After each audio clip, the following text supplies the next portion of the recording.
Good evening, everyone. And while we're waiting for Penelope to come back, today is Thursday, May 11th, and we're ready to do our book study using the book by Sue Monk Kidd entitled The Book of Longings. Harriet, do you want to open in prayer? I can, yes. Okay. Let us relax, close our eyes, take in a full, deep, cleansing breath.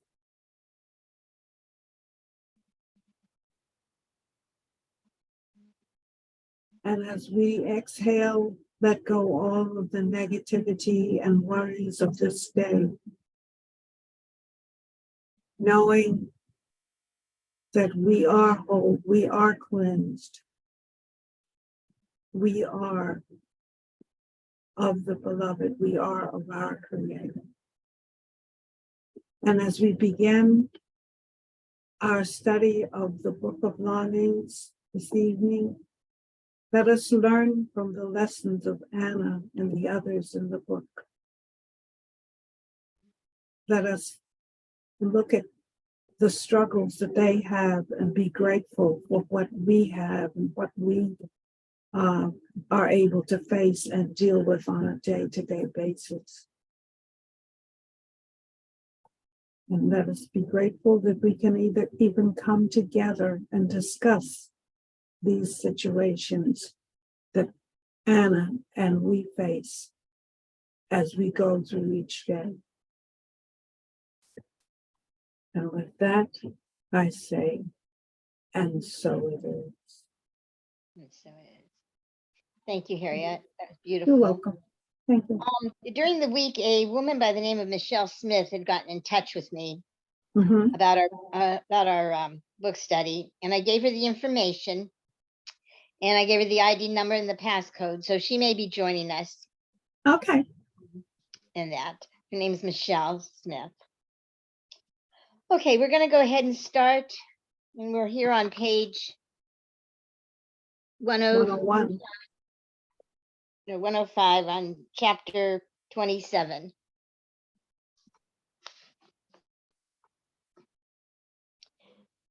Judas was delivered to our door 12 days after my visit to the palace.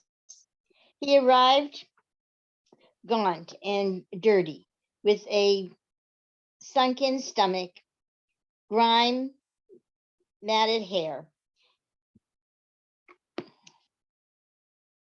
and pus-infested lash marks.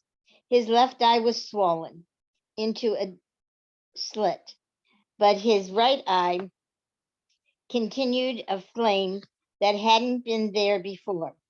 Mother fell upon him, sniveling. Father stood apart, arms crossed over his chest. I waited for Mother's frantic attentions to cease, and then took his hand. Brother, I said, you have your sister to thank for your release. Mother said, I had no chance but to tell my parents about the scheme I devised with the Tetrarch. I knew Antipas would speak of it to Father, but Judas had no need to be informed. I begged my parents to keep it from him. Father had shown little reaction to my arrangement with Antipas. He desired only to keep the Tetrarch happy, but Mother had been predictably jubilant. It was Yalta, dear Yalta, who kissed my cheeks and thought to worry about me. I fear for you, child, she said. Take care around Antipas. He's dangerous. Tell no one about the mosaic. It could be used against you. Joshua stared at me with his one blinking eye, while Mother expounded on the whole perverse story. You would have your face mounted on the floor of a Roman bath for Herod Antipas and his cohorts to leer at, he said. I would rather you'd let me rot in Marches, Marcaris. The next day, Herod Antipas sent for me. I was made to sit on a low tripod stool in the frigillarium. The artisan used a string and a Phoenician measure to mark off a large circle at least 3 paces across, then set to work sketching my face on the floor with a finely sharpened stick of charcoal. He worked on his knees, his back hunched, painstakingly creating his pattern, sometimes wiping away the lines and starting again. He admonished me when I moved or sighed or shifted my eyes.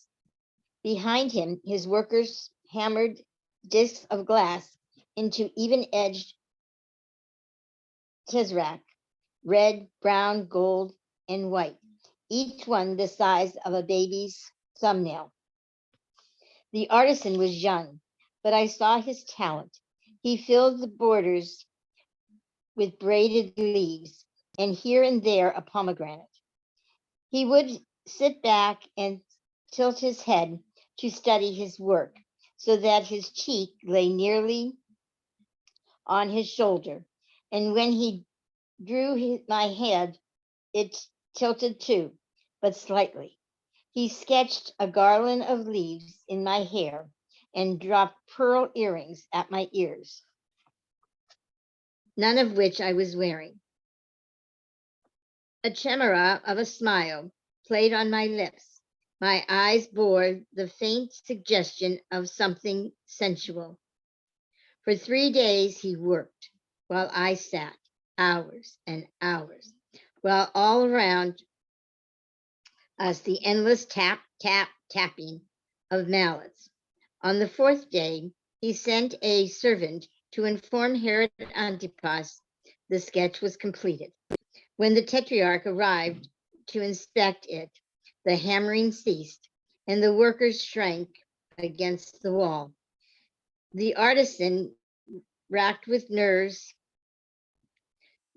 sweating and fidgeting, awaited judgment. Antipas circled the sketch with his fingers laced behind his back, looking from the sketch to me, as if judging the likeness. You've captured her with precision, he told the artisan. He walked to where I sat on the stool and stood over me. There was a raw and frightening light in his face. He cupped his hand around my breast and squeezed hard. He said, "The beauty of your face makes me forget your lack of breasts." I looked up at him, at the girth of him, at the lust in his eyes, and I could barely see for the rage I felt, for the way it turned everything white and blinding. I sprang up, my hands lashing out. I shoved him once, twice. My reaction was spontaneous, but not unconsidered. Even as we reached out to, I'm sorry, even as he'd reached out to hurt me, even as the pain twisted in the little mound of flesh around my nipple, I told myself I would not sit there, willing myself to be small and imperceptible, as I had that day he'd smeared his thumb across my lips. I shoved him a hard 3rd time. He was like a stone, unmoved. I thought he would strike me. Instead, he smiled, showing his pointy teeth. He leaned toward me. "So, you're a fighter. I'm fond of women who fight," he whispered, "especially in my bed." He strode away. No one spoke.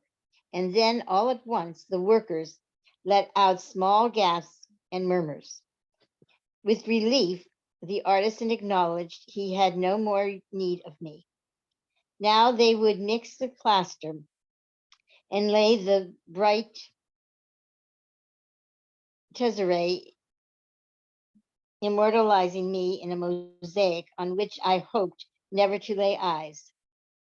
Facilis had been kind to me, and I would miss her, but I vowed when I left the palace this day I would never return. As I departed, Joanna waylaid me in the great hall. Facilis wishes to see you. I went to her room, glad for the chance to tell my friend goodbye. She reached She reclined at a low table, engaged in a game of knucklebones. Seeing me, she said, I've had a meal prepared for us in the garden. I hesitated. I wished to be far away from Herod Antipas. Just us alone? She read my thoughts. Don't fear, Antipas would think it beneath him to dine with women. I was not so sure of it, not if it provided him an opportunity to grasp a breast, but I accepted her hospitality, not wanting to offend her.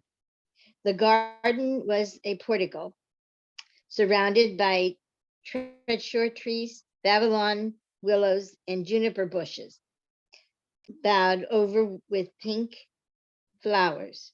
Reclining on couches, we dipped our bread in cinnamon bowls. I'm sorry. Reclining on couches, we dipped our bread in common bowls, and I drank in the bright light.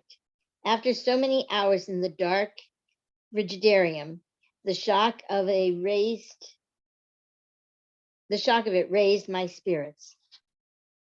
Facilius said, Herod Antipas' proclamation freeing Judas has made him faintly popular among the people. He even spared the life of Simon ben Gioris, though he kept him imprisoned. At least now his subjects don't spit quite as far when they hear his name. She laughed, and I thought how much I loved to see her snicker at her own wicked humor. She went on. The Romans, however, were unmused, and Aeneas sent a legate from Caesarea to express his disapproval. I overheard Antipas trying to explain that such gestures were needed from time to time to keep the rabble in check. He sent Aeneas assurance that Judas would no longer be a threat. I didn't want to think of Antipas, nor of Judas. Since returning, my brother had spent his time tending his wounds and gathering his strength. He'd spoken not a word to me since learning of the mosaic. Facilius added, but we both know, don't we, that Judas is more of a threat now than before. Yes, I said, far more. I watched a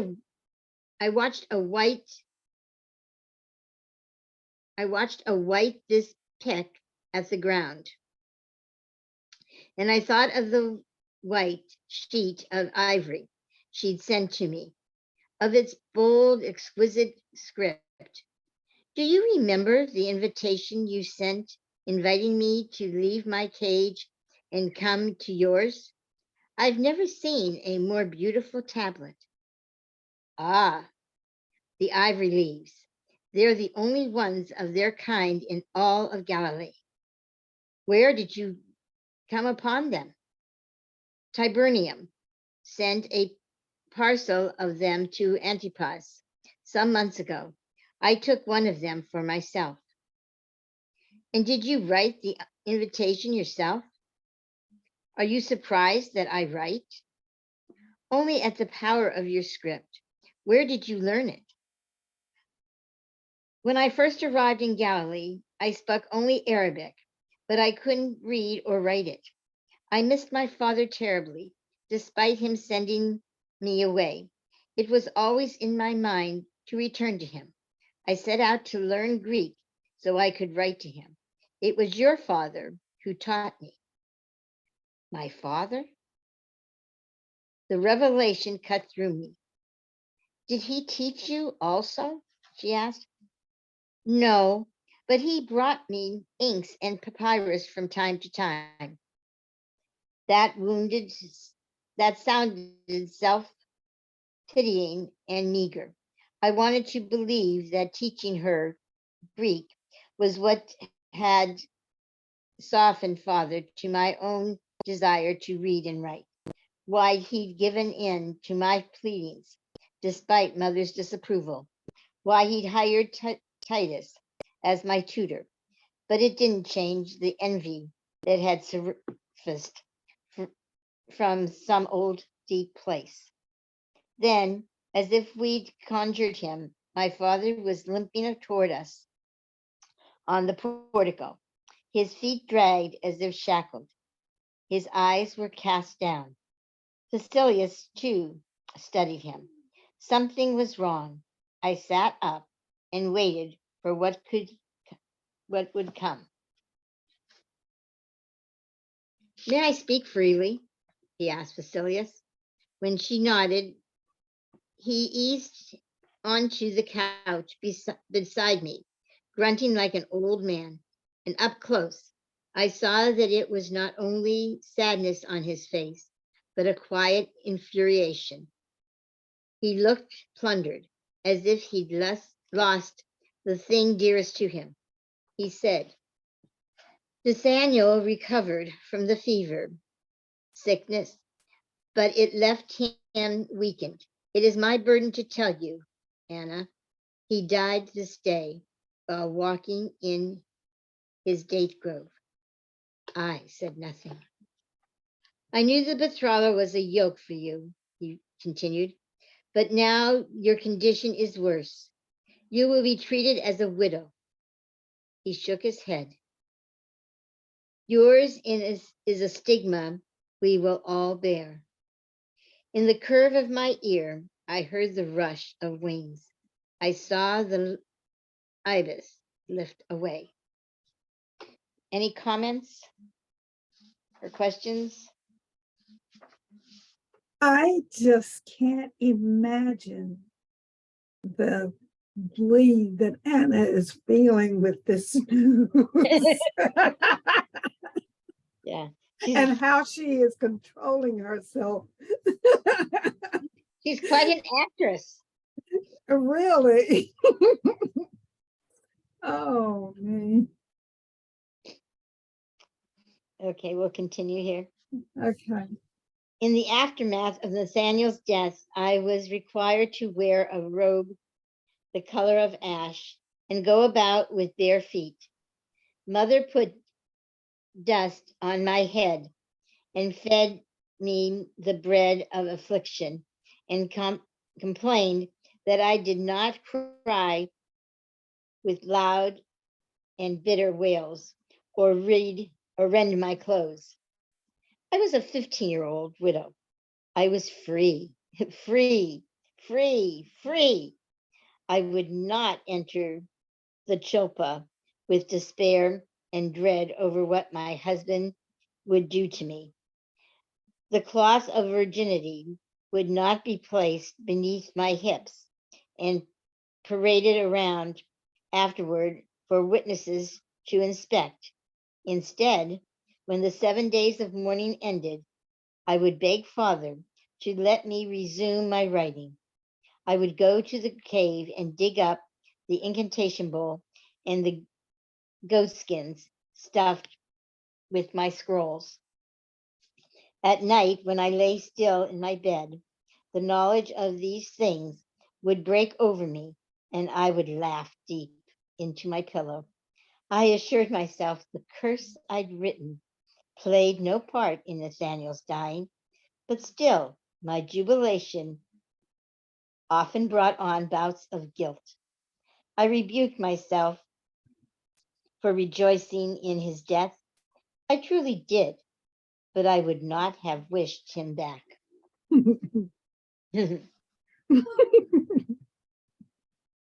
Oh, blessed widowhood. At his burial, I walked with his sister Zophar and his own two daughters at the forefront of a throng of mourners as we accompanied Nathaniel's body to the family's grave, family's cave. His linen shroud had been poorly wrapped, and when he was carried to the cave entrance, the hem of it snagged on a thorn bush. It necessitated a laborious effort to extricate him.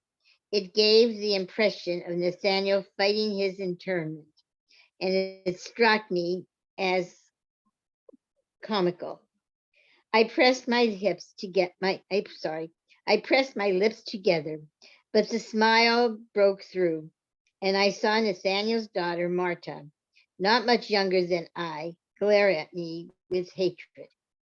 Afterward, at the funeral banquet, remorseful that she'd observed my amusement, I said, I'm sorry you've lost your father, but you are not worried.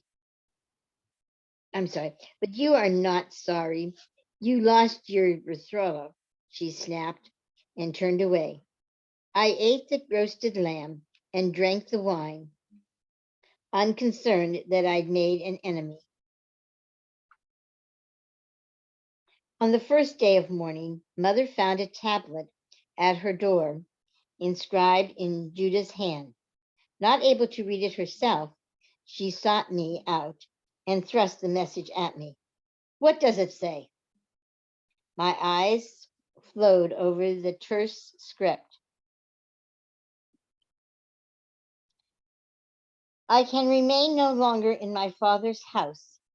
He has no wish for me here. And while Simon ben Gioris is imprisoned, the zealots have need of a leader. I will do what I can to rally their spirits. I pray you will not blame me for departing. I do what I must. I bid you well. Your son, Judas. Then set apart at the bottom. Anna, you did your best for me. I'm sorry. Be wary of Herod Antipas. With Nathaniel gone, may you be free. I read it aloud to her. She walked away, leaving the tablet in my hands. That same day, Mother dismissed the spinners and weavers who'd spent the past 2 weeks creating garments for my dowry. I watched as she folded the tunics, robes, shifts, girdles, and headscarves, and stacked them in the chest of cedar that had once held my writings. Atop the clothes, she placed the bridal dress, smoothing her hands over it before closing the lid. Her eyes were well springs. Her lower lip trembled. I couldn't determine whether her sorrow was over Nathaniel's death or Judas' departure. I regretted my brother leaving, but I felt no anguish over it. I'd expected it, and he'd made peace with me in his note. I stood there trying to look impassive, but Mother sensed my gladness over Nathaniel's, how it made a small brightness on my skin. You think you've escaped a great misfortune, she said, but your tribulation has only begun. Few men, if any, will want to marry you now. This she thought to be a tribulation. Her misery had been so great since hearing of Nathaniel's death. It was a miracle she hadn't shaved her head and dressed in sackcloth. Father, too, had gone about withdrawn and glum, not over the loss of his friend, but over the forfeiture of their bargain and the land he would never own. Feeling pity for mother, I said, I know men are reluctant to marry a widow, but I can only be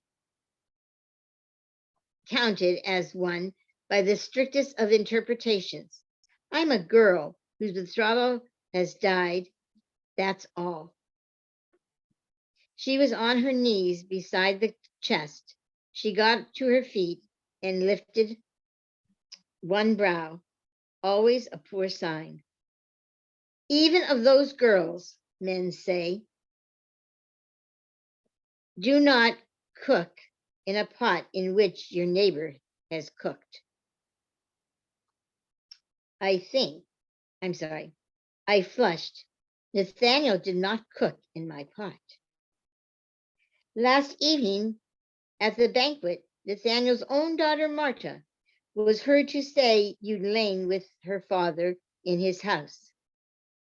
But that's a falsehood. I minded little if betrothed couples lay together. It happened often enough. Some men even claimed it was their right to lay with the woman to whom they were already legally bound. What I minded was the lie. Mother laughed, a threat, a throat rattle of consternation. If you had not despised Nathaniel so thoroughly, I might believe the girl's words to be true. But it doesn't matter what I think, only what others believe. The goosemongers saw you roaming all over the city, even beyond the walls. Your father was stupid to permit it. Even after I confined you again to the house, you slipped out. I myself heard people talk of your roving. The men and women of Sepphoris have spent weeks speculating over your virginity. And now this girl, Marta, has thrown a log on their fire. I waved my hand at her. Let them think what they will. Anger seared across her face, then fell away bit by bit in little crumbles. In the sullen gray light of my room, her shoulders sagged, her eyes closed. She seemed very tired. Don't be unwitting, Anna. Being a widow is deterrent enough, but if you're also thought to be defiled, her voice trailed off into the doom and gloom of having a husbandless daughter.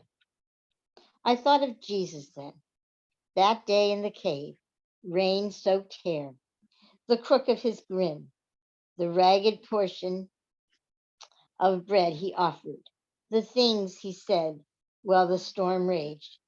It caused a tipping over in my stomach, but perhaps he would not have me now either.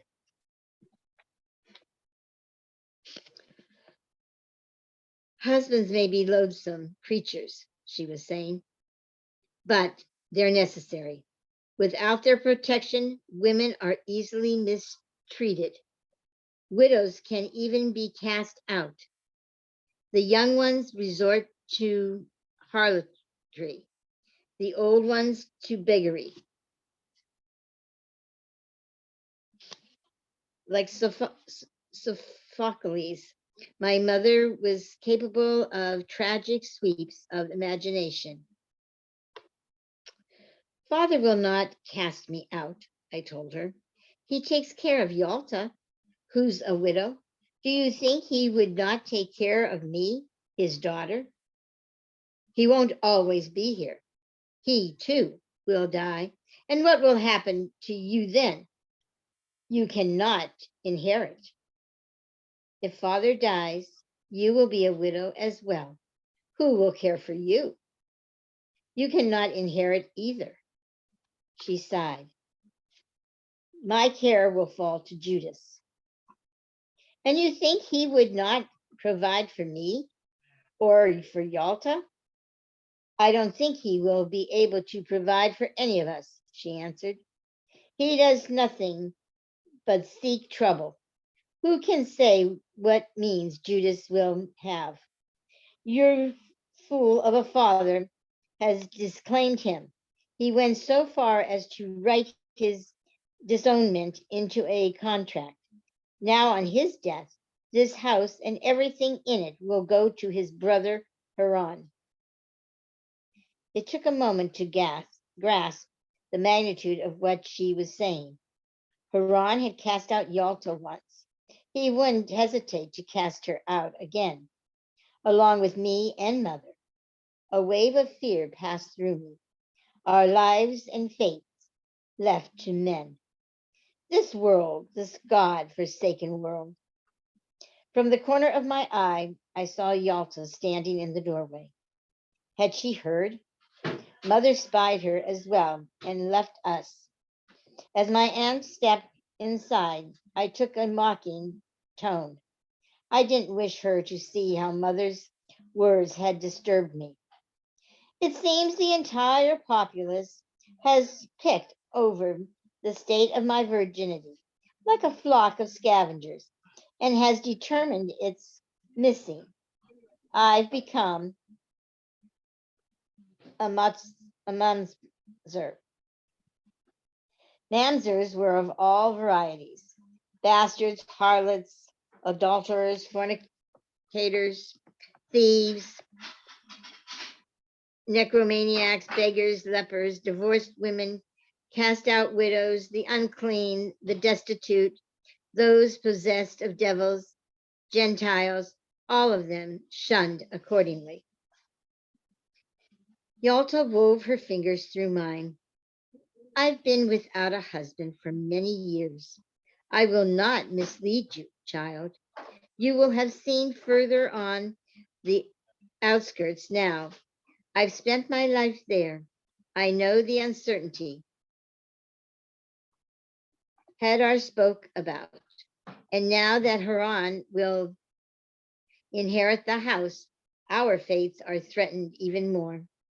But we shall be all right, you and I. Will we, Aunt? She tightened the hitch of her fingers. The day you meet, the day you met Nathaniel in the market, you returned home bereft. And that night I came to your room. I told you your moment would come. I thought Nathaniel's death would be that moment, a portal I could step through and find some measure of freedom. But now it seemed his dying would only leave me scorned, and my failure would leave me destitute. Seeing my dejection, Yalta added, "Your moment will come because you'll make it come." Even though my window was boarded over until the spring, I went and stood before it. Cold air seeped around the wood panel. I felt incapable of making any movement come that would change my circumstance for the better. The longing of my heart was for a man I scarcely knew. It was buried with my bowl and my writings.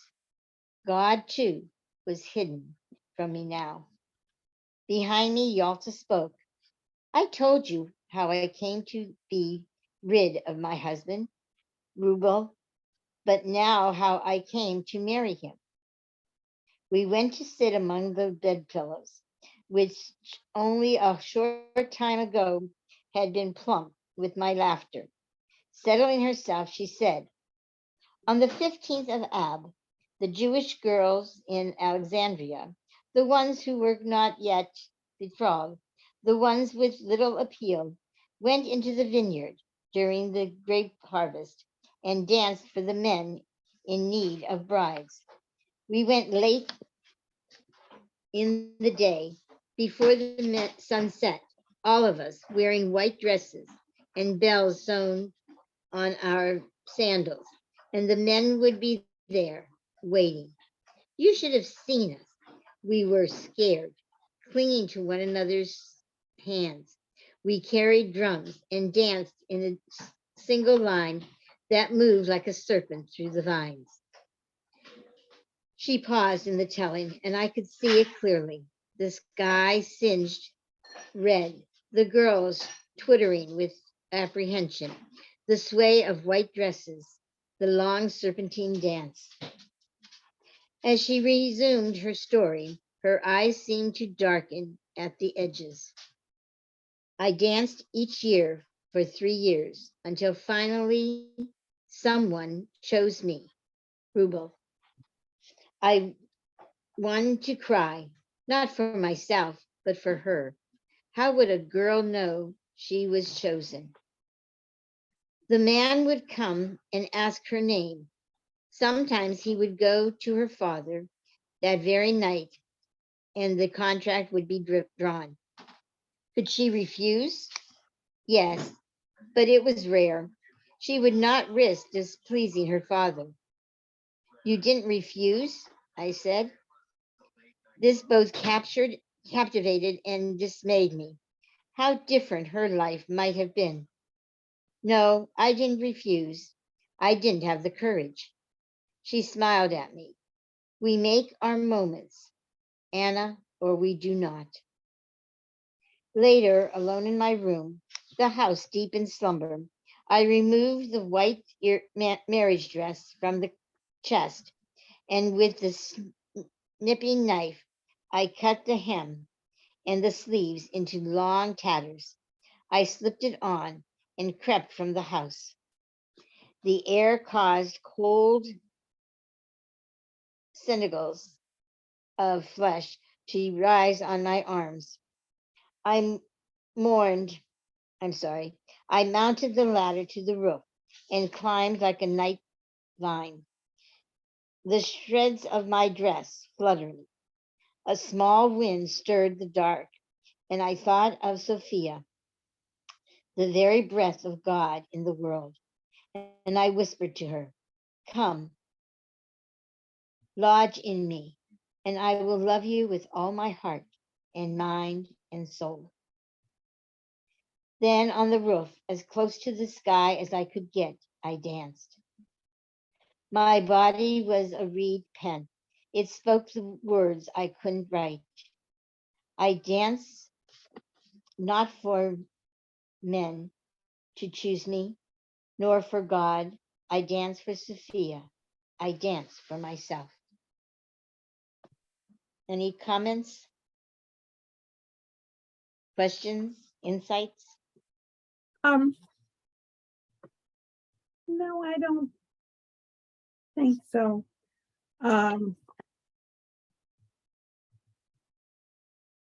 No, no. Okay, Penelope. I'm in and out because Wazian is really having a meltdown, so Okay, I'm probably be mostly quiet. okay, no problem. I don't know if there's anybody else on or not. No, it's just you, Harriet, and myself. Okay, I will go on. Okay. When the 7 days of mourning ended, I walked through the center of Sephora with my parents and aunt to synagogue. Father had been reluctant for us to appear in public so soon. Rumors about my missing virginity blanketed the city like rotted manna. But mother believed a demonstration of my devoutness would soften the vitriol toward me. We must show the entire populace we bear no shame, she said. Otherwise, they'll believe the worst. I can't imagine why father went along with such stupid reasoning. It was a clear, cool day, the air oiled with the smell of olives, everyone in their woolen cloaks. It didn't seem like the kind of day trouble would find us. Nevertheless, father had ordered Antipas's soldiers to trapeze behind us. Yalta didn't usually come with us to synagogue, which was a relief to my parents as well as my aunt. But here she was today, adhered to my side. We walked without speaking, as if holding our breath. We wore no splendor.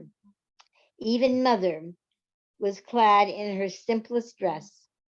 Keep your head low, bowed low, she told me when we first set out. But I found now I wouldn't do it.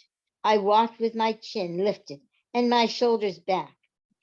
The tiny sun perched over me, trying very hard to shine. As we neared the synagogue, the street grew crowded.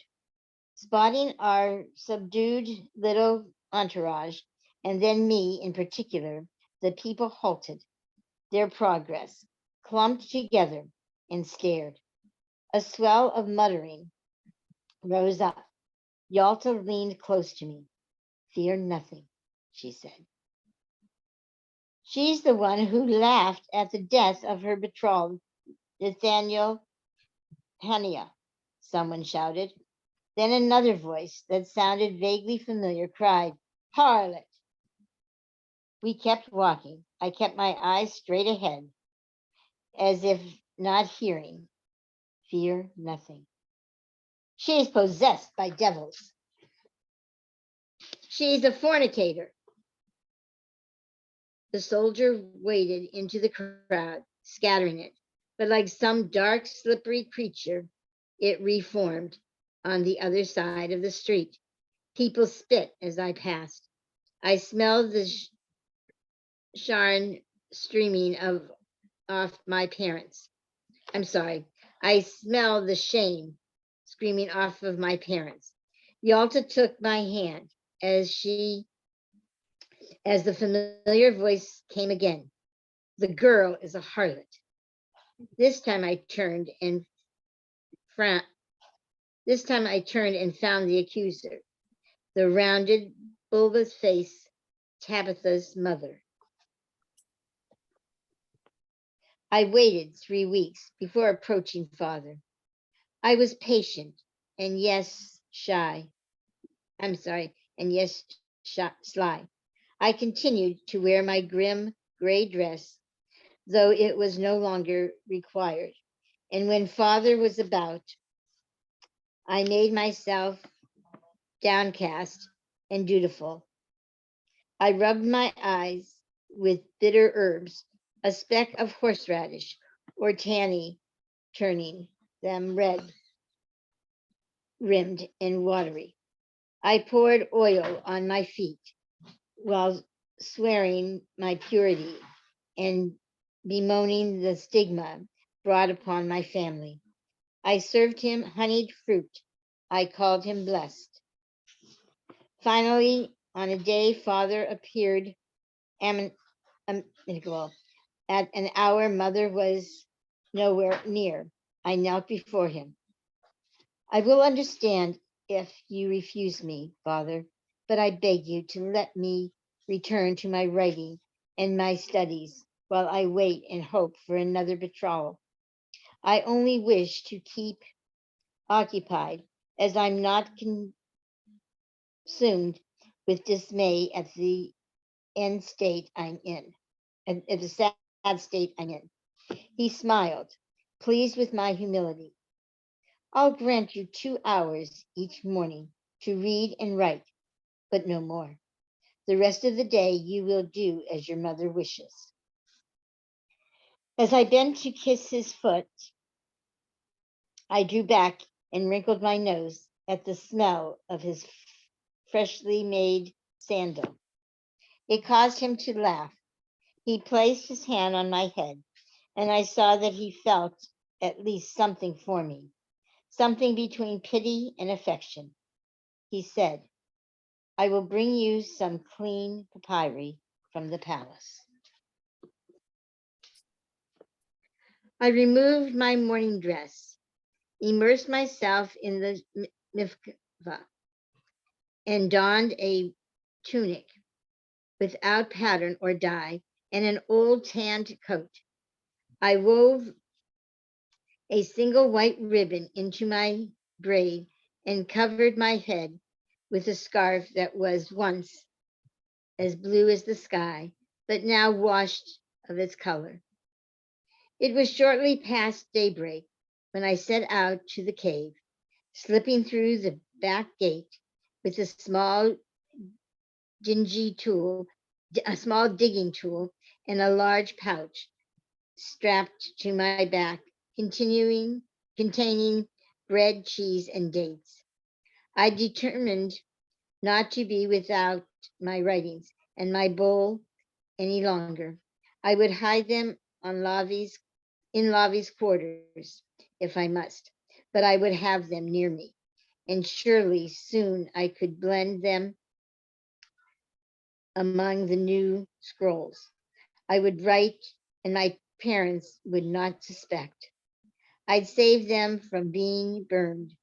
My mind overflowed with new narratives. I would compose, beginning with those of Tamar, Diana, and the unnamed concubine. I had ventured out without Lavi or concern for what vicious tongues would say. Everything had already been said. Shipra returned each day from the market, eager to impart the tale she'd heard of my depravity. And when mother or I went out, people of our own standing hurled imaginative insults.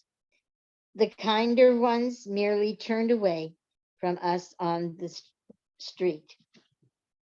When I reached the city gate, I looked toward Nazareth. The valley floors ran wild with coriander, dill, and mustard, and already workers were making their way to building sites in the city. I wondered if I might find Jesus praying at the cave. I'm timid. I'm sorry. I timed my trip well for seeing him. The sun's pink fingers were still wrapped around the clouds. It was close to the end of Sabbath, of Shabbat, when the almond trees blossomed. The Wakefield tree we called at midway down the hill. I smelled its rich brown scent, and winding farther, I came upon the tree itself, its canopy blush with white flowers. I stepped beneath it, thinking of the marriage canopy I'd escaped, of my dance on the rooftop, that choosing of myself. I plucked one of the small white flowers and tucked it over my ear.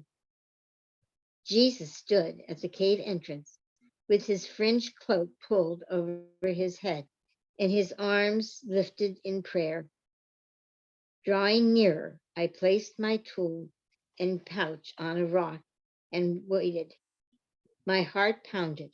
For a moment, it was as if everything that had come before did not matter. His prayer was whispered, but over and over again, I heard him address God as Abba, Father. When he finished, he pulled his cloak back around his shoulders. I walked toward him with my chin set, with no falter in my step. I didn't recognize myself, the young woman with the almond blossom in her hair. I called out, Shaloma, I fear I've intruded upon you. He paused, taking me in. Then came the smile. We are on level pegging then.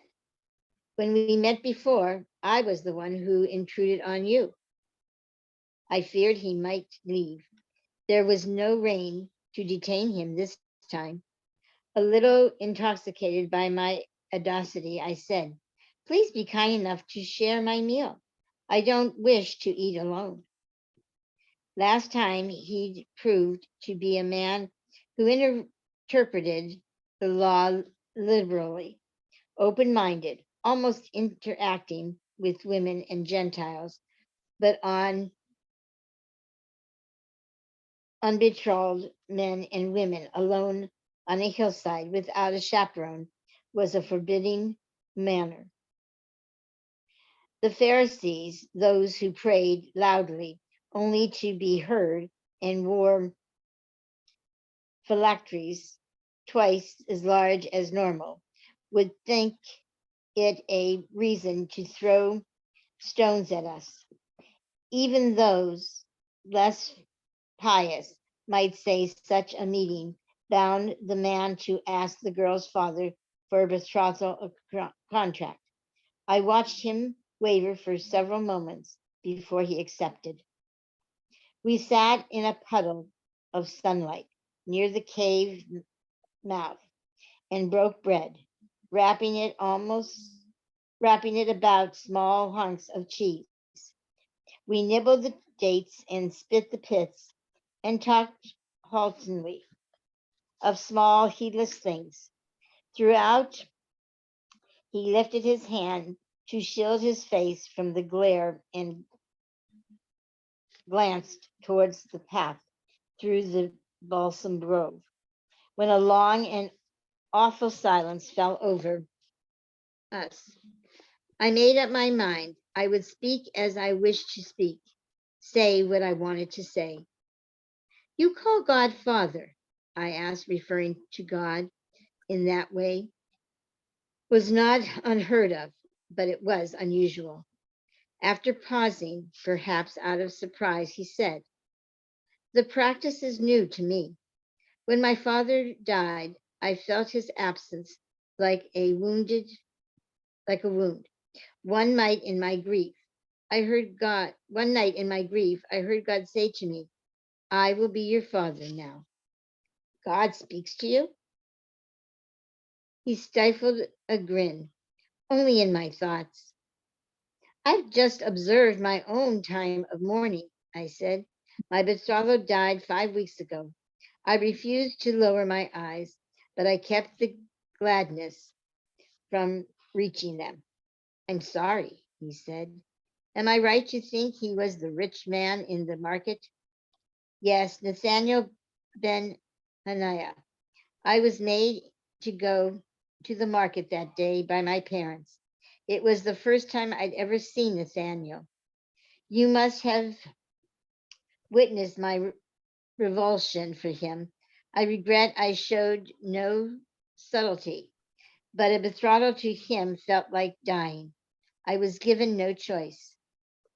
Silence. But this time it lit upon us like something winged. He watched my face. The earth hummed. I saw his body sigh, and the last of his inhibitions fall away. You've suffered much, he said, and it seemed like he spoke of more than my betrothal. I got to my feet and stepped into the shadow that edged the cave opening. I'd been deceitful with him before, and I didn't wish to be so again. I would have him know the worst. I cannot be unfair to you, I said. You should know with whom you speak. Since Nathaniel's death, I've become a scourge to my family. In Sepphoris, I'm a pariah. It's falsely rumored that I'm a fornicator.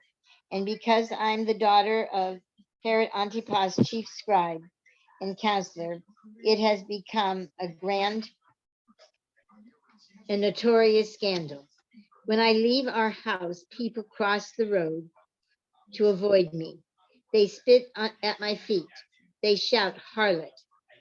I wanted to protest my innocence further, but wouldn't bring myself to do so. I waited to see if he would withdraw, but he rose, coming to stand with me in the thin shade, his expression unchanged. The ways of people can be cruel, he said, then quieter. You're not alone in the suffering. Not alone. I met his eyes, trying to understand his meaning, and I saw again how everything floated there. He said, you should know with whom you speak as well. I am also a Mazer. In Nazareth, some say I'm Mary's son, not Joseph's. They say I was born from my mother's fornication. Others say my father is Joseph, but that I was illicitly conceived before my parents married. I've lived all 20 years of my life with this stigma. My lips parted, not in surprise at what he'd said, but that he chose to divulge it to me. You're shunned still? I asked. As a boy, I wasn't allowed in synagogue school until my father went and pleaded with the rabbi. When he was alive, he shielded me from gossip and slights. Now that he's gone, it's made worse. I believe it's why I can find no work in Nazareth. He'd been rubbing the hem of his sleeve between his fingers as he talked, and he let go now, straightening. But that is as it is. I only mean to say I know the pain you speak of. He appeared uncomfortable that he'd turned the conversation to himself, but I couldn't cease my questions. How have you endured their scorn for so long? I tell myself their hearts are boulders and their heads are straw. He laughed. Lashing out at them did no good. As a boy, I was always coming home scraped and bloodied from some fight. You'll think not me soft compared to other men, but now when I'm reviled, I try to look the other way. It does the world no good to return evil for evil. I try now to return good to them instead. What manner of person is this? Men would think him weak. Yes, women too. But I knew the strength it took to forgo striking back. He began to pace. I could sense some stirring inside him. So many suffer this kind of contempt, he said. I cannot separate myself from them. They are cast down because they're destitute or deceased or blind or widowed, because they carry firewood on the Sabbath, because they're not born a Jew, but a Samaritan, or they're born outside of marriage. He spoke like someone whose heart had overflowed its banks. They are condemned as impure, but God is love. He would not be so cruel as to condemn them. I didn't answer.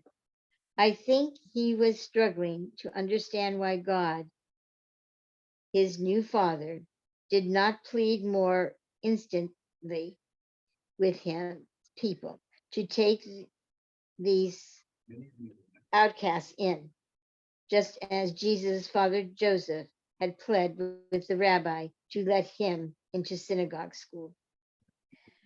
Sometimes I can't fear what I see around me. Rome occupies our land. Jews sympathize with them. Jerusalem is filled with corrupt temple priests. When I come to pray here, I ask God to bring his kingdom to earth. It cannot come soon enough. He went on speaking of God's kingdom, much like Judas did, as a government free of Rome with the Jewish king and righteous rule, but also as a great feast of compassion and justice. At our last meeting, I called him a stonemason, a carpenter, a yarn sorter, and a fisherman. I saw now he was, in truth, a sage. and perhaps like Judas, an agitator. But even that didn't fully explain him. I knew of no one who put compassion above holiness.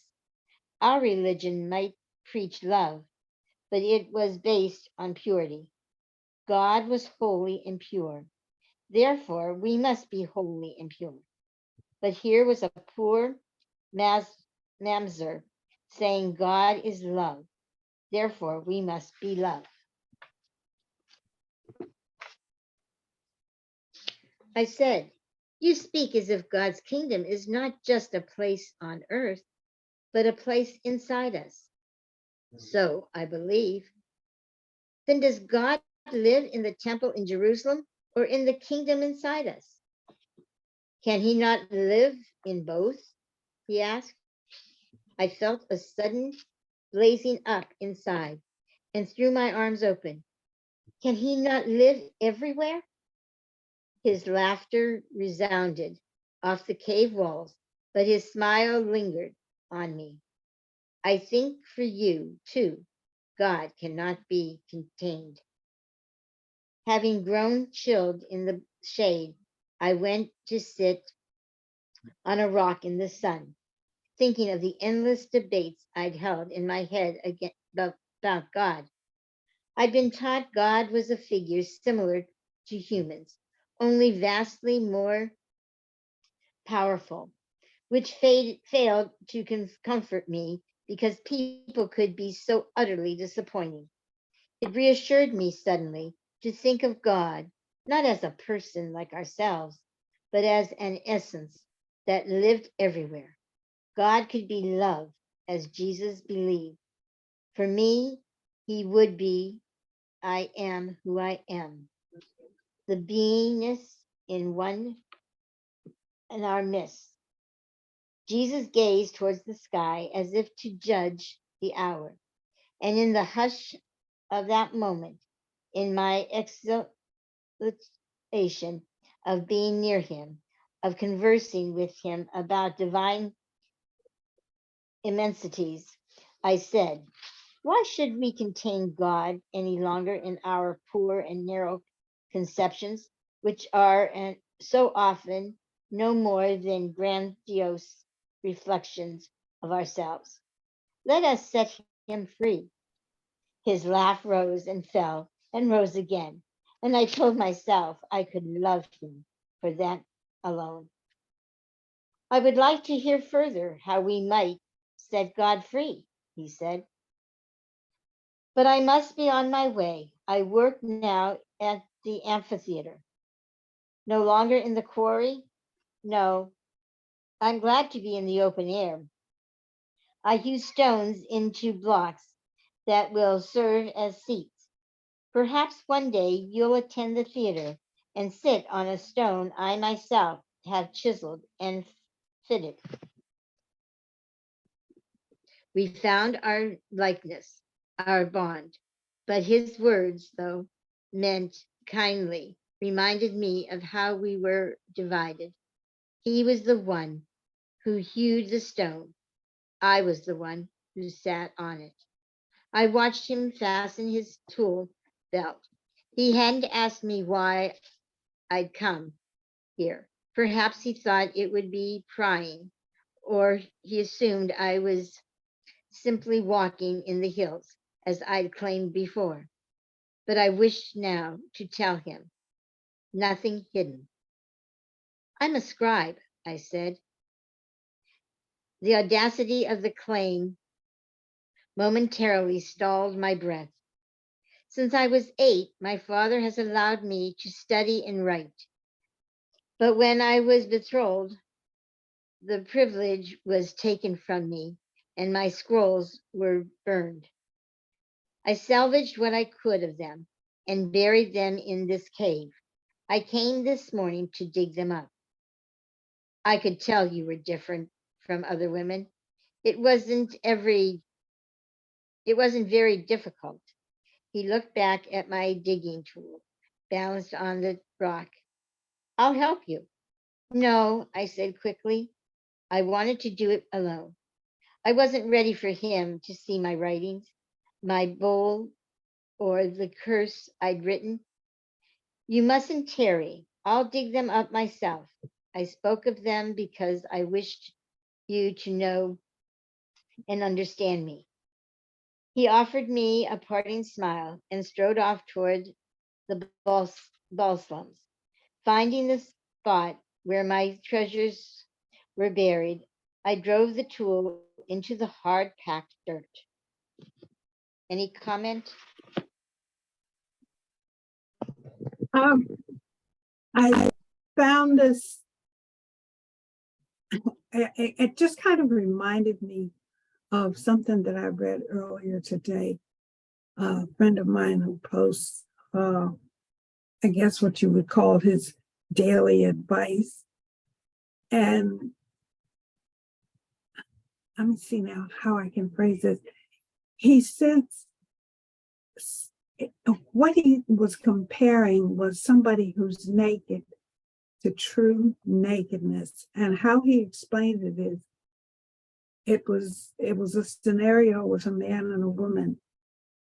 And he talks about how the man sees the woman without her clothes on, but does he really see her? Does he know, the things that she likes, her little faults and, all those things that we tend not to talk about, but what would kind of define us. And I just thought about that. And, when she opened up and, told him who she was. Mm-hmm. Yeah. The first time that I read this, I sensed a sense of camaraderie between the two, that they had more in common than they even realized. Right. And you can see some of his teachings coming out, Mm-hmm. even though in here it's at this moment he's like in his 20s, and he really didn't start preaching until he was like in his 30s. Right. But you can see some of it coming out, Mm-hmm. and it just made me want to continue reading further as I Mm-hmm. was reading this. Um, and I told Penelope earlier, Harriet, about I'm having some problems with my vision. Next Friday, I'm having my eye operated on Mm-hmm. because some tissue has grown over the lens that they put in when they did the cataract surgery. And Mm-hmm. so with my right eye, I'm able to see everything clear as can be. But with my left eye, it's kind of blurry. And I didn't think it would Oh, I didn't think it would affect my reading, but it has a little bit. So I apologize for that. So if I do say a word wrong and you want to just interrupt me, go ahead. Because I'm okay. noticing some things that I'm not saying quite clearly. Okay, are we ready to go on? Yeah. Okay. 8 days later, Herod Antipas summoned me to the palace to view the completed mosaic.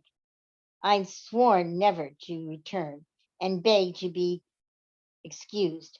But father refused my pleas. I feared defying him too strongly. I couldn't risk ruining my newfound freedom. Already I'd made a fine new ink and working through the mornings and sometimes at night, I completed my narratives of the women in the scriptures who'd been raped. I'd bound them together with Tabitha's story. I named them the Tales of Terror. As midnoon, at mid-noon, my father accompanied me to the palace, making an uncommon effort at appeasement. Did I find the papyri he brought me to my liking? Was I pleased to have Facilius as a friend in the palace? Was I aware that while Herod Antipas was thought to be ruthless, he was kindly to those loyal to him? I began to hear a noise in my head, a voice of warning. Something was not quite right. Antipas, Facilius, and my father gazed at the mosaic as if it had been dropped from heaven. I could barely bring myself to look at it. The tiny tiles replicated my face with near perfection. They shimmered in the dimness of the frigidarium, the lips seeming to part, the eyes blinking, a deception, a trick of light. I watched them watching it. Herod Antipas leering, his eyes hungry and salivating, and Phallius too, crafting not to see his lust. My father had placed himself between me and Antipas, as if forming a barrier. Now and then he patted the place between my shoulders, but rather than comforting me, his his unctuous behavior added to my weariness. Your face is beautiful, Facilius said. I see that my husband thinks that so too. Antipas' philandering was well known, and so too was Phallius's intolerance of it. The Hatarian kingdom of her father, infidelity was regarded as a heinous disrespect to a wife. Leave us, he bellowed at her. She turned and to all addressed me so all could hear. Be cautious. I know my husband well. But whatever happens, don't fear.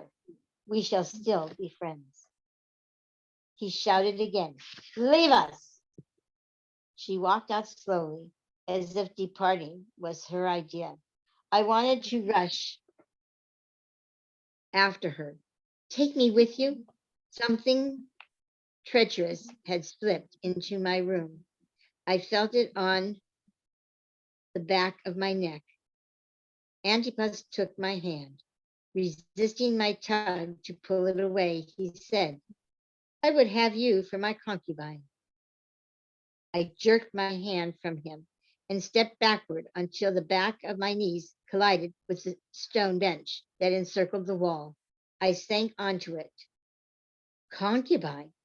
The word slithered before me on the floor. Father came and sat beside me, leaving Antipas to stand alone beside the mosaic, arms crossed over his belly. Father spoke in a low, groveling tone that was foreign to my ears. Anna, daughter of mine, for you to be the concubine of the Tetrarch is the best we can hope. You would be like a second wife. I turned, narrowed eyes on him. I would be what they whisper I am, a harlot. A concubine is not a harlot. She is faithful to one man.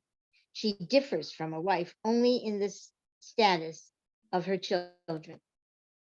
I realized he had agreed to this despicable notion already, yet he seemed to want my consent. He couldn't risk me inflaming Antipas with my disgust and rejection. His status in the Tetrarch's court would surely be affected. Our fathers, Abraham and Jacob, had concubines that bore them children. King Saul and King Solomon kept concubines, as did Herod, Antipas's own father, King Herod. There is no shame in it. There's shame in it for me. Across the room, Antipas watched us. His eyes glowed yellow, a fat hawk judging his prey. I will not consent. You must be reasonable, he said, arguing, angry. You are no longer marriageable. I can find no husband for you now that you are widowed and besmirched. But the Tetrarch of all Galilee and Pharsea will have you. You'll live in the palace and be well cared for. Facilius has promised to befriend you, and Antipas has granted my request that you be allowed to read, write, and study to your content. I stared straight ahead. A concubine does not receive a bride price, he went on. Yet Antipas has agreed to pay the sum of 2 marks. It shows your great worth. There will be a contract drawn to protect your rights. His patience exhausted, Antipas strode across the room and stood before me. I prepared a gift for you. He motioned to his steward, Chusa, who brought a tray laden with a stack of ivory sheets like the one on which Priscillius had sent her invitation. There were reed pens and vials of dyed inks, 2 green, 1 blue, 3 red. He was followed by a servant who carried a sloped lap desk made from redwood and carved with 2 dragons. The sight of these things created both longing and nausea in me. I pretended, I pressed the back of my hand to my mouth. My answer is no. Antipas shouted at my father. Why doesn't she obey as women should? I leapt to my feet. I will never submit, I said. I looked at the lap desk and the tray bearing his gifts, all that beauty and bounty. And on impulse, I picked up a single sheet of the ivory and slid it into the pocket inside my sleeve. I take this as your parting gift to me, I said, and turning, I fled the room. Behind me, I heard Antipas shout, Chooses, bring her back. I broke into a run.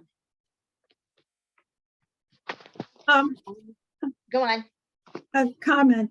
I just found it very amusing. Let me go back.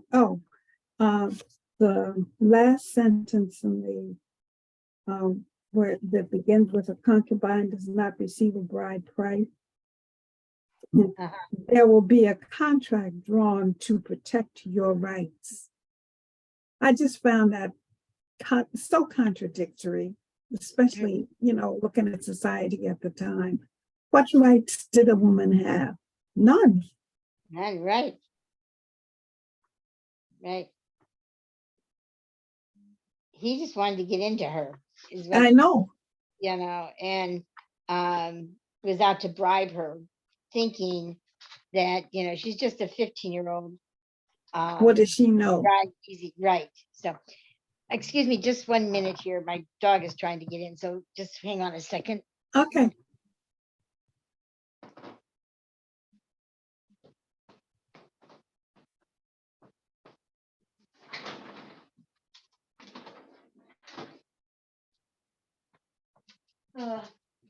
I apologize. The boys are in the other room, and I didn't want to have to yell for them. Oh, okay. Right. So, we ready to go on? Yeah. Okay, we do have a few minutes here. We can probably finish this chapter. On the street, I pulled my mantle over my head and walked briskly, staying beneath the roofed sidewalks along the Cardo, looking behind me for Chusa, and now and then entering a small shop in hopes of, avoiding him. It was the day before the Sabbath, and the city was thronged with people. I tried my best to disappear among them. I thought of hiding myself in the cave, a shelter no one but Jesus and Lavi knew about. But I could not sleep or eat there, nor would Jesus come at this hour. He would be at the building site for the theater on the northern slope. The realization halted me, as if a hand had been laid on my shoulders. I heard Yalta's voice float up. Your moment will come, and when it does, you must seize it. with all the bravery you can find. Your moment will come because you'll make it come. I turned toward the northern slope. The building site was a commotion of pounding mallets and plumbing limestone dust. I stood on the street and stared at two-wheeled carts lurching through lurching through the bustle, wooden cranes and noises lifting uneven stones, men stirring mortar with long staves. I hadn't expected so many workers. I spotted him finally near the top of the ridge, bent over a stone, smoothing it with a trowel. The sun was dipping toward the valley, and the shadow from a nearby scaffold fell across his back, forming a tiny ladder. The poet's words began to sing in me of their own accord. Under the apple tree, I awakened you. Many waters canst quench love, neither can floods drown it. Around me, the street was busy with vendors peddling tools, bolts of cheap flax, butchered animals, and stews for the woodworkers. A second-rate bazaar compared to the market in the basilica. I found I found a spot beside a vegetables stall where I could wait for the day's labor to end. The sun slid deeper into the valley, and my spirits thinned with the slippage of light. Lost in my brooding, I jumped at the sound of a ram's horn being blown. Abruptly, the hammering ceased, and the men began to put away their tools. They streamed up the hill onto the street, Jesus among them, his cheeks and forehead dusted with stone powder. A man shouted, "Seize her!" Jesus turned towards the cry, and then I too reeled about. Chusa stood on the sidewalk a short distance from me, pointing. "Seize her!" he cried again. "She has stolen from my master." Workers, vendors, shoppers, passersby stopped. The street muted. I drew back into the market stall. Yet he followed me into the baskets of onions and chickpeas. He was an old man, but he was strong. Grabbing my wrist, he dragged me into the crowd, onto into their stares, and spit an invective. Hemmed in by a host of angered people, I was struck with fear, like a slash of lightning moving from the crown of my head, down my back, along my legs, to the nubs of my toes. I looked at the sky, the breath gone from me. Chusa lifted his voice. "I charge her with thievery and blasphemy. She stole a precious sheet of ivory from my master, and she sat for an artisan while he made a graven image of her face." I closed my eyes and felt the heaviness of my lashes. "I have stolen nothing." Ignoring me, he spoke to the crowd. "If there's no ivory in the pocket of her sleeve, I will be satisfied. She's not a thief. Either way, she cannot deny the graven image made of her face." A woman pushed her way through the swarm of people. "She's the daughter of Matthias, head scribe to Herod Antipas, and known to be a fornicator." I called out again in protest, but my denial was swallowed by the black odium that boiled out of their hearts. "Show us your pocket," a man yelled. One by one, they took up the petition. Gripping my forearm, Chusa let their shouts grow fevered but before he reached for my sleeve. I writhed and kicked. I was a fluttering moth, a helpless girl. My skirmish yielded nothing but jeers and laughter. He unattached the sheet of ivory from my coat and lifted it over his head. A roar erupted. She's a thief, a blasphemer, and a fornicator, Chusa cried.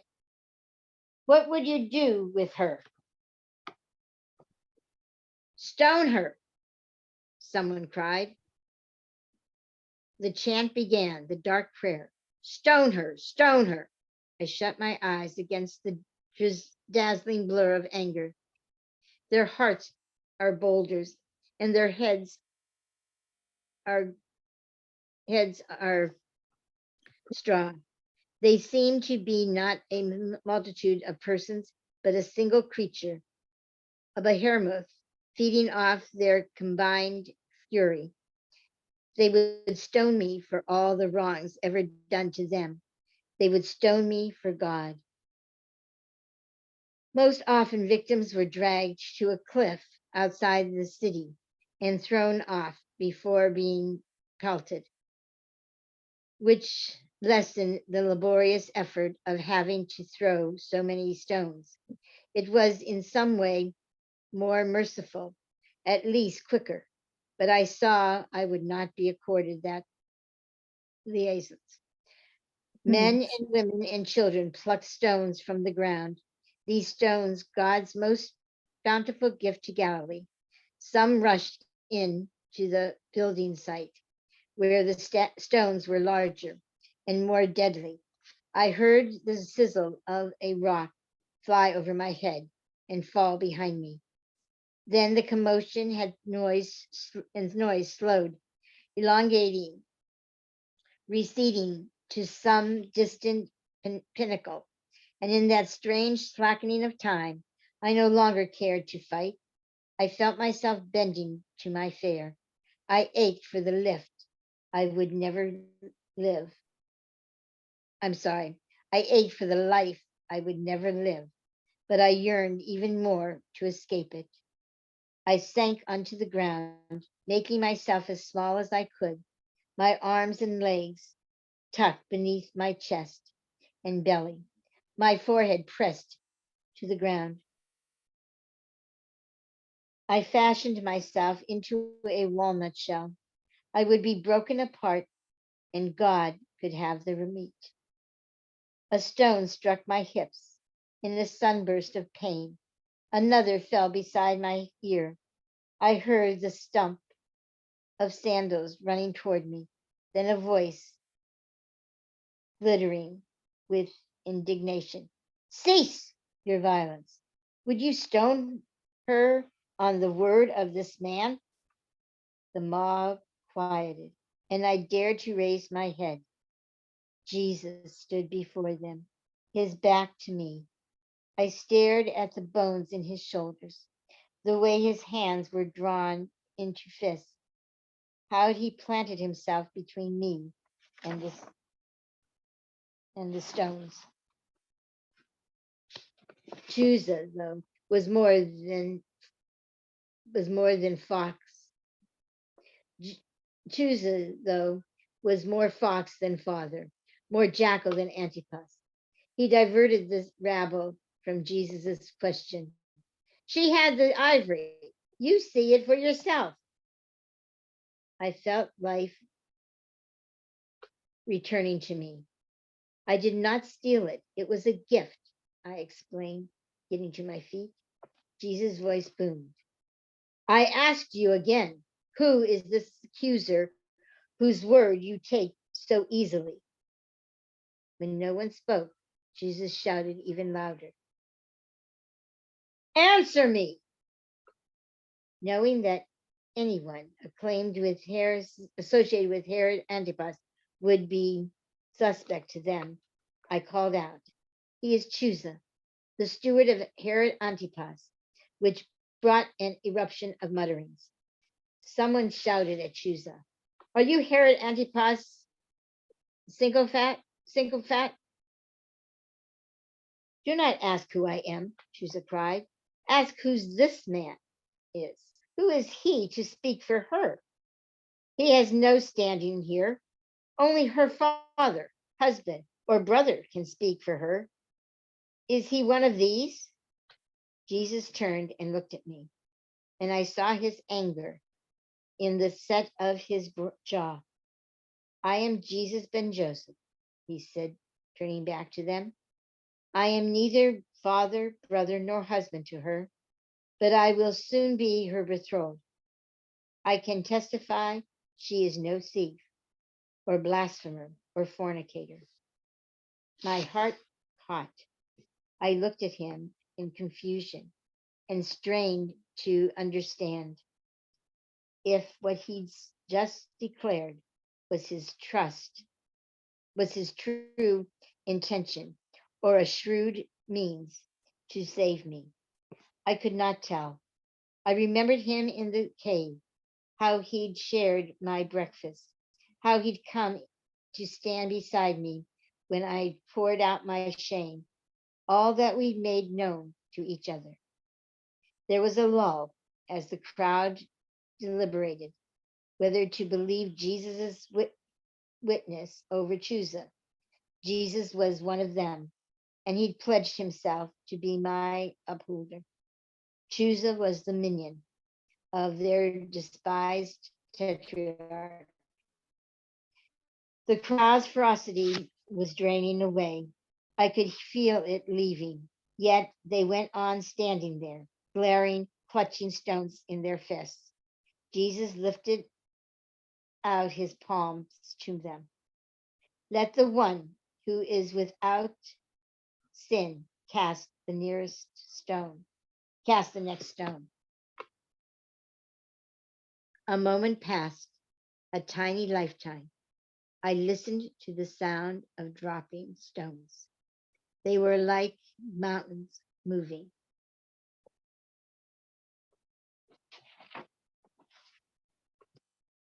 Jesus, do you want me to continue or do we want to stop there? It's what, 8:33 already. Yeah. Um, This does finish it. Okay. So let's just finish this and then we'll stop. Is that okay? yeah, to the end of the section. Yeah, this is the end of the section. Jesus remained beside me until Chusa slunk away and the mob disbanded. I was shaken by the savagery of the crowd and my bare escape from death, and he seemed reluctant to leave me to myself. He gazed at the diminishing light. I will walk with you as far as your house. Were you injured? He asked as we set out. Though my hips throbbed from the single stone that had struck me, I shook my head. His declaration that I would soon be his betrothed was like a fire in my head. I wanted to ask what he'd meant, whether his admission had been sincere or was calculated to win over the crowd, but I was afraid of his answer. Quiet fell. The city floated in a soupy twilight, his face half in shadow. The silence lasted only moments, but I thought I might choke on it. In an effort to breathe, I recounted the unexpurgated story of the mosaic, how I'd agreed to sit for it in order to save my brother Judas. When I told him of Antipas' lust, of his interest to make me his concubine, and described my panicked escape to the building site, I saw the anger flare again at his jaw. I confessed that the sheet of ivory, which was back again in my sleeve, had perhaps been more taken than given. I wanted him to know the truth, but I had the sense that my chatter was making matters worse, entirely worse. He listened. He asked no questions. Upon reaching the gate of our palatial house, I stared at my feet. It was excruciating to look at him. Finally, lifting my face, I said, I doubt I'll see you again, but please know I will always be grateful for what you did. I would be dead if not for you. His forehead wrinkled, and I saw disappointment in his eyes. When I told the crowd we would soon be betrothed, I didn't mean to assume your answer, he said. I overstepped in an effort to assert my authority with them. I accept your refusal. We shall part well as friends. But I didn't think you meant the betrothal seriously, I said. We walked all this way and you said nothing. He smiled. We walked all this way with you talking. I laughed, but my face burned, and I was glad for the gathering darkness. I'm required to marry, he said. All Jewish men are. The Talmud does not sanction a man without a wife. Are you saying you're required to marry, therefore you'll settle on me? No, I'm trying to say men are required to marry, but I often see things differently than others. It may be that for some men it's better not to marry. I thought that was true of me. Before my father died, he wanted to arrange a betrothal for me, but I couldn't agree to it. I stared at him, bewildered. Are you saying you're not meant for marriage, but it's a duty you must endure? No, only listen. I would not. Why would it be required for some not to marry? Why would you be among a group such as that? Anna, hear me. There are men who are summoned to something even more pressing or persisting than marriage. They're called to go about the country as prophets or preachers. They must be willing to give up everything. They must leave their families behind for the sake of bringing God's kingdom. They cannot give themselves to both. Wouldn't it be better to never marry than to abandon their wives and children? You believe you're one of these, a prophet or a preacher? He turned his face from me. I don't know. I watched him press the tips of his thumb and forefinger between his brows and squeeze. Since I was a boy of 12, I felt I might have some purpose in God's mind, but that seems less likely to me now. I've had no sign. God has not spoken to me. Since my father died, it has been pressed on me anew that I'm the eldest son. My mother, sister, and brothers depend on me. It would be difficult to leave them with little provision. He faced me again. I've wrestled with it, and more I think the calling I sensed was more in my own mind than in God's. You are sure? I said, because I was not. I cannot know for certain, but for now, God is silent on the matter. And I've come to believe I can't forsake my family and leave them to fend for themselves. The truth of these things has set me free to think of marriage. You think of me like the fulfillment of a duty then? I'm compelled by duty, yes. I won't deny it, but I would not speak of a betrothal to you if I weren't also compelled by what's in my heart. And what's in your heart? I wanted to ask, but the question was brash and dangerous, and I sensed that what lay there was a difficult puzzle, a jumble of God, destiny, duty, and love that couldn't be solved, much less explained. If we married, I would always look over my shoulder for God. I'm unsuited for you, I said. Certainly you know this. I couldn't think why I would try to discourage him, except to test his resolve. I don't just refer to my family's wealth and ties to Herod Antipas, but to myself. You said you're not like other men. Well, I'm not like other women. You said so yourself. I have ambitions as men do. I'm racked with longings. I'm selfish and willful and sometimes deceitful. I rebel and even to anger. I doubt the ways of God. I am an outsider everywhere I go. People look on me with derision. I know all of this, he said, and you would still have me? The question is whether you will have me. I heard Sophia sigh into the wind. Here, Anna, here it is.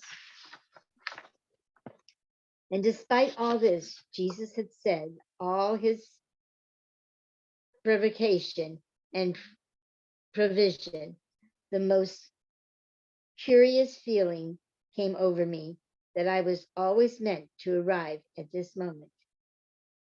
I said, I will have you. And that ends that section. Any comments? No, This was quite an no. interesting section, several chapters. Yeah. Yeah, I'm sorry I missed most of it. I was able to sit for these last couple of minutes and I heard that part. So, but I You'll missed have the majority of it. you'll have to read it on your Yeah. own. But it does show a couple of things. It shows how women were treated, how Mhm. easily people of that time were to believe someone else without actually digging into what was true and what was false when it pertained to a woman. And also the beauty of this man known as Jesus. And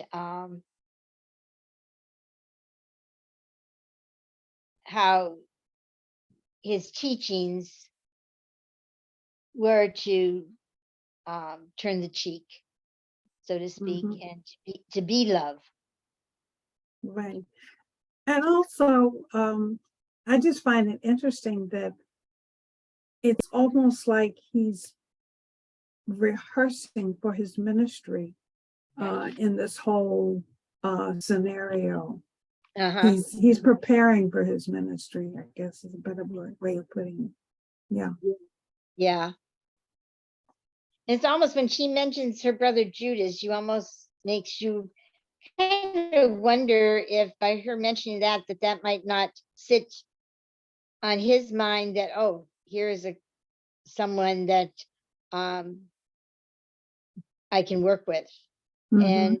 and in what I'm planning on doing. So anyhow, but that's it for this evening. Well, thank you so much. I'm sorry I didn't get a chance to hear, but Wazion's finally taking a nap, so but I Well, do appreciate it. that was in a way, that's what we're here for. We're here to be whatever it is our family needs from us. And that's how we allow God to come through, Mhm. Yeah, so that part's very true. It's really when we act out what we believe inside. So thank you. thank Well, you. that's it for this evening. I don't have anything on for tomorrow and Saturday. No, not you, Sakina. I think it's Harriet. You're doing the chakras on Saturday, correct? I'm sorry. I was Are on you mute. you're doing the chakras on On Saturday, Saturday. correct? Yes, Yeah. yes. And what Sunday is this? Is this the It's second or third Sunday? yes, it's Mother's Day. It's Mother's Mother's. Day. Oh, that's right. It's Mother's Day. Yeah, we hadn't decided what we wanted to do yet. So we can decide that on Saturday what we want to do on for Sunday. Okay. Okay. I won't be around Sunday because my daughter, they invited me over to their house Oh, nice. for Mother's Day. So kind of nice because last time it was all the past Mother's Days, it's always been me doing all the cooking and everything. So this is gonna be kind of fun and interesting. Right. And my great granddaughter said, tomorrow I have to pick her up from school. And she said, for Mother's Day, I'm going to come to your house. On Friday, you're going to pick me up and I'm going to take a bubble bath at your house and spend the night. I said, oh, Okay. wow. Well, she got a lot of, she Yeah. got a lot of She, plans. Yeah. she invited herself. Is this a 3-year-old? Yeah. And she's never been over here. She's never wanted to stay. So this is going to be interesting. Anyway, but this has been great, ladies. It has. Okay, well, I will see you all on Saturday. And would anyone like to close us out in prayer? I can. Okay, go ahead.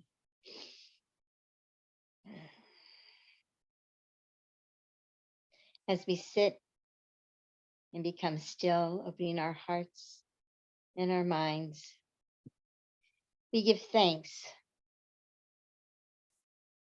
for whatever it is we learned from each other today, what we learned from the time in which Anna lived. And as we kind of read between the lines and hearing what Jesus said to her, how his words reverberated within us. And as Harriet said, it was like he was rehearsing for his ministry.